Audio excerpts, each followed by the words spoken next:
मैं सौरभ हूँ। मुझे कलकत्ता में 1 साल हो गया है। मैं एक आईटी कंपनी में नौकरी कर रहा हूँ। गांव से शहर आकर अपनी जगह बनाने के लिए लड़ाई अभी भी चल रही है। जब खुद का एक आशियाना नसीब हुआ तब लगा कि अब मेरी जिंदगी मुकम्मल हो जाएगी। और मेरे आशियाने का पता था फ्लैट 3B। एक पुराना फ्लैट है पर माहौल काफ़ी अच्छा है, लोकेशन भी अच्छा है, ऑफिस के पास में है, किराया भी काफ़ी कम था। देबाशिश नाम के सज्जन ने किराए पर घर दिया था। दरअसल वो ना होते तो इतना कुछ फ्लैट में मुझे कभी नहीं मिलता। किराया भी मेरे लिए थोड़ा ज़्यादा था पर उन्होंने खुद से कहा कि फ्लैट पुराना है इसीलिए कम किराए पे दे रहा हूँ। क्यों, अब तो खुश हो ना? खुश नहीं होऊंगा? उफ, बड़े शहर में फ्लैट थोड़ा पुराना हुआ तो क्या हो गया, सर पर छत है, ये बड़ी बात है। पहले कुछ दिनों तक सब कुछ नॉर्मल ही था। ऑफिस से वापस आकर खाना बनाना, फिर खाना खाकर सो जाना और सुबह उठकर ऑफिस जाना। ऐसी रूटीन में मैंने खुद को ढाल लिया था। लेकिन तीसरी ही रात को पहली बार कुछ अजीब लगा। उस दिन अपने हाथ की बनी रोटी और सब्जी खाकर मैं आराम से सो गया था। नींद में मुझे लगा कि कोई खुसुर फुसुर करके बात कर रहा है किचन में। उसमें एक औरत और एक बुजुर्ग इंसान है। मैं किसी तरह करवट बदलकर इस सपने को तोड़ना चाहता था। इधर उधर करवट लेते हुए मेरी नींद खुल गई।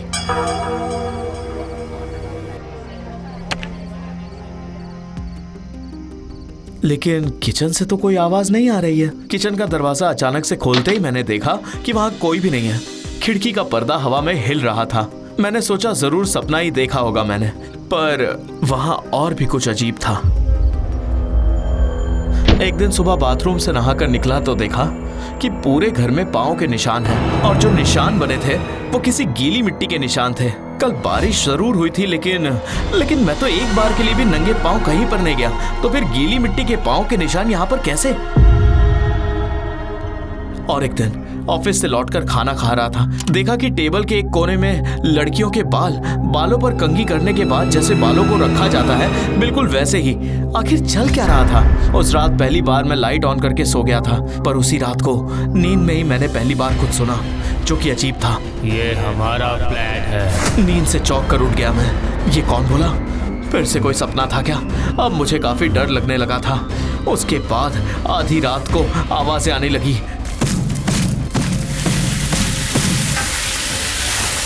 रात को दरवाजे के बाहर जोर जोर से चलने की आवाजें, किचन में सील बट्टे की आवाज, मछली तलने की आवाज, नल से पानी गिरने की आवाज और बीच बीच में वही गंभीर आवाज, ये हमारा फ्लैट है।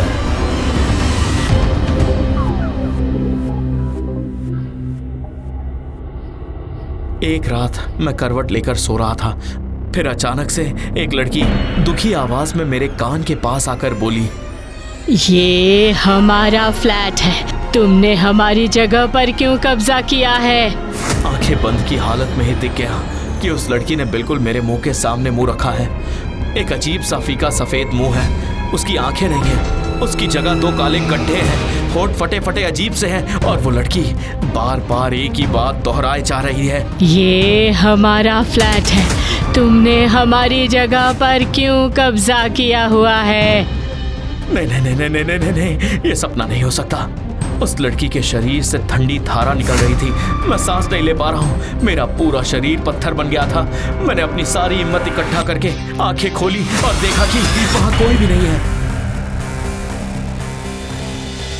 और उसके बाद मैं करवट लेकर सीधा सो गया तो सीलिंग पर देखा कि वो लड़की फैन के ऊपर बैठकर मेरी तरफ देख रही है।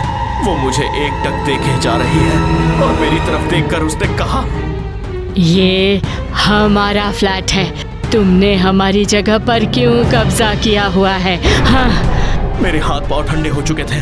उस लड़की का हाथ लंबा हो गया और मेरा गला दबाने के लिए मेरी तरफ बढ़ ही रहा था। और जब उस लड़की के कंकाल निकले हुए हाथ मेरा गला पकड़ने वाले थे, मैंने अचानक से कूदकर फैन को ऑन कर दिया और देखा कि वहां पर कोई भी नहीं है। वो लड़की वहां से गायब हो गई थी।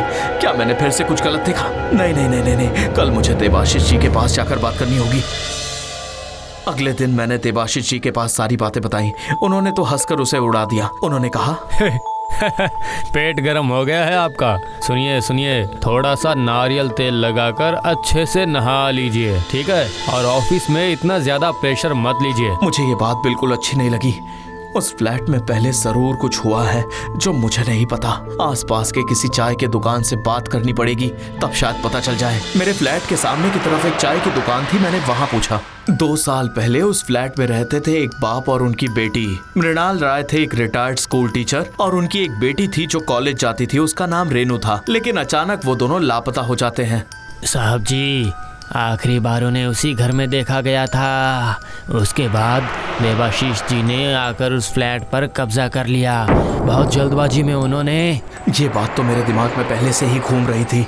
उस फ्लैट के राज मिस्त्री के पास जाकर पूछते ही सारा सच बाहर आ गया। पता चला कि देवाशीष जी एक समय पर इस इलाके के प्रोमोटर थे। सज्जन मददगार इंसान के मुखौटे के पीछे है एक जालिम बदमाश इंसान। उस फ्लैट को हथियाने के लिए उसने मृणाल जी और उनकी बेटी का खून कर दिया और उसके बाद फ्लैट किराए पर देकर पैसे कमा रहा है। उस दीवार का पलस्तर मैंने ही किया था साहब जी। बदबू भी आई थी मुझे, लेकिन डरा धमका कर मेरी जबान बंद करके रखी थी उस देवाशीष ने। मुझे माफ़ कर दीजिए। इसका मतलब 3B फ्लैट के दीवार पर अभी भी मौजूद है उस बाप बेटी का कंकाल। मैं कांप उठा था, समझ गया था कि क्यों हर रात वो लोग बार बार कहते थे ये हमारी जगह है। तो इस सच को सबके सामने लाने का एक ही उपाय है मेरे पास। मैंने उसी रात देवाशीष जी को अपने घर पर न्योता दिया डिनर के लिए।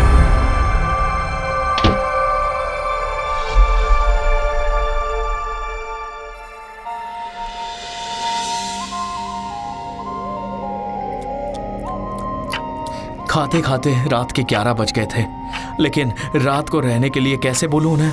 उसी वक्त मूसलाधार बारिश शुरू हो गई। मैंने ही प्रस्ताव रखा कि रात को वो यहीं पर रुक जाएं। दरअसल मुझे आहट थी कि रात को कुछ तो जरूर होगा, और वही हुआ। आधी रात को मैंने उस लड़की की आवाज साफ साफ सुनी। आवाज में प्रतिशोध साफ झलक रहा था। पिताजी, पिताजी, वो आ गया है, वो आ गया है, पिताजी आ गया है। मैंने देखा कि सफेद फीका चेहरा लेकर वो लड़की देवाशीष जी के ऊपर हवा में तैर रही थी और उसके पीछे मृणाल जी। देवाशीष जी की नींद खुलते ही वो चिल्ला उठे, सौरभ, सौरभ, मुझे बचाओ, बचाओ सौरभ, भूत, कुछ तो करो सौरभ, कुछ तो करो। मैं जानता था कि ऐसी ही एक सिचुएशन पैदा होगी। बार बार पूछा मैंने, बताइए सच क्या है, क्या है सच, क्या है रिश्ता इनका आपके साथ। लेकिन देवाशीष जी टूट गए पर झुके नहीं। बार बार कहते रहे कि मैंने कुछ नहीं किया। पर रेनू ये सह नहीं पाई। उसने गुस्से से उसे एक हाथ से उठाकर धक्का मारकर दीवार पर फेंक दिया और धीरे से दीवार की ईंट निकल आई और दिख गया एक कंकाल का हाथ। रेनू रुकी नहीं। वो देवाशीष जी के मुंह के सामने जाकर गुस्से से उससे पूछती हैं, बता, बता तूने क्या किया था, बता। मैंने कभी सपने में भी नहीं सोचा कि कभी कोई ऐसा दृश्य देखूंगा। मैंने देखा कि देवाशीष जी अब हाथ जोड़कर माफी मांग रहे हैं और अपनी गलती स्वीकार करते हुए बोले, मुझसे गलती हो गई। तुम लोगों को मारकर इसी दीवार पर चुनवा दिया था मैंने।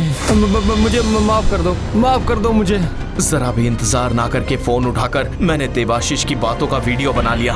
अजीब बात यह है, फोन में लड़की और उसके पिताजी किसी की भी तस्वीर नहीं आई, लेकिन देवाशीष जी अकेले ही रो रो कर बार बार माफी मांग रहे थे। पिताजी, शांत हो जा, शांत हो जा। तेरी माँ की इच्छा थी कि हमारा एक फ्लैट होगा।